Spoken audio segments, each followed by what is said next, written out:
Hi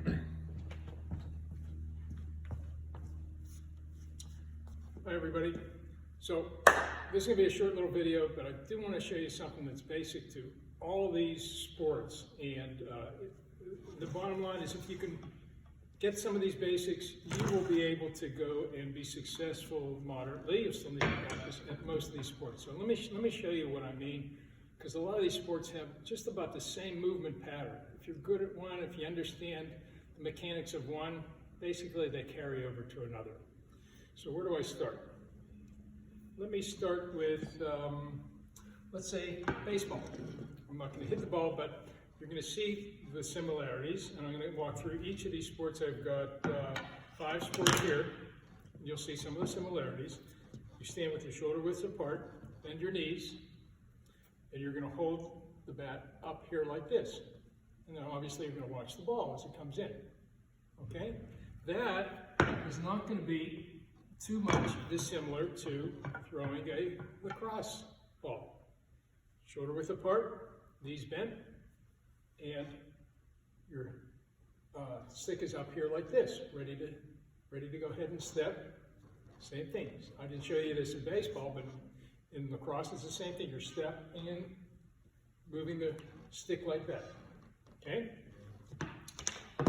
If we were hitting a golf ball, feet are shoulder width apart. You hold the club a little bit differently, but at some point, the stick comes up here like this, the golf club comes up here like this, your knees are bent, and I'm in this position only for a fraction of a second. That's a little bit different, but I'm moving my weight this way. I'm not stepping like I do in lacrosse or in baseball where I'm stepping. But my hands are up high, as if I had a lacrosse stick, baseball bat, or I'm not going to show you with the hockey stick, but I'll pretend this is a hockey stick. I would be going like this, shoulder width apart, and I start with the stick up, unless I'm doing a wrist shot, but basically if I'm doing a slap shot, it's the same thing. So the mechanics of all these, so I did show you the tennis. Tennis is almost identical as well. I'm not going up here like this because I've shown you in a different video. I'd like your racket to start nice and low, but you can see the stance is the same, shoulder width apart, sideways to the target. Okay, and what I'm doing is I'm stepping. Now what the critical thing with this is, my weight is moving towards whatever I'm hitting. Whether it's a golf ball, I'm not striding in a golf swing. But what I am doing is I'm moving my body like this. In a tennis swing, I am striding, and you can see my weight moving like that. In a baseball swing, I am striding a little bit, okay? And the other thing that's very common in all these is how I work with my hips. So the force is generated from down all the way up, then lastly through the wrist. But you can see my hips will go basically like this. Okay, you can see this will be the same thing. My hips open up to the ball. Now it almost doesn't matter if I'm doing you can watch my hips as I swing, up here like this, and you can see my hips moving, opening up. If I had a tennis racket, low, you can see my hips opening up like that. Baseball bat rolled away, but the same thing with my baseball swing.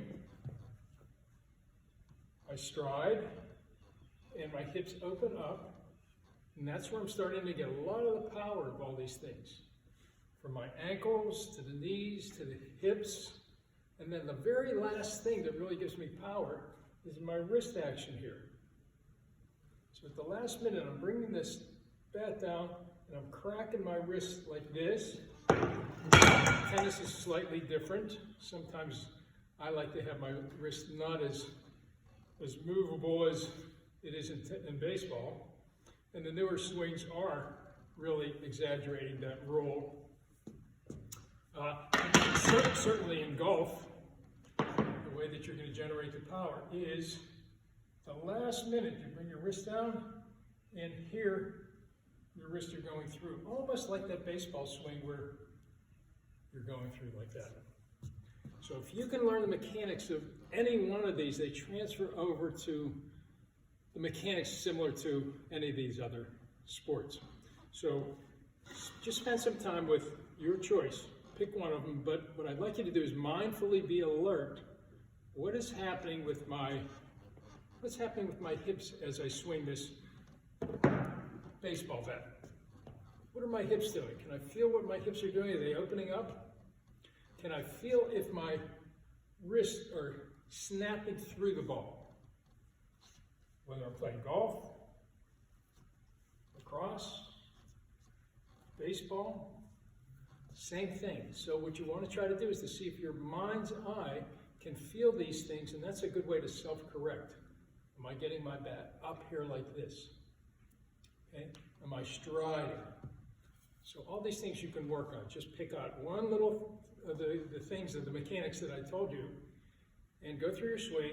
See if you can concentrate your mind on that part of the swing, and see if you can go ahead and correct it. Okay? Practice that. When you get back to school, you're going to see a big difference.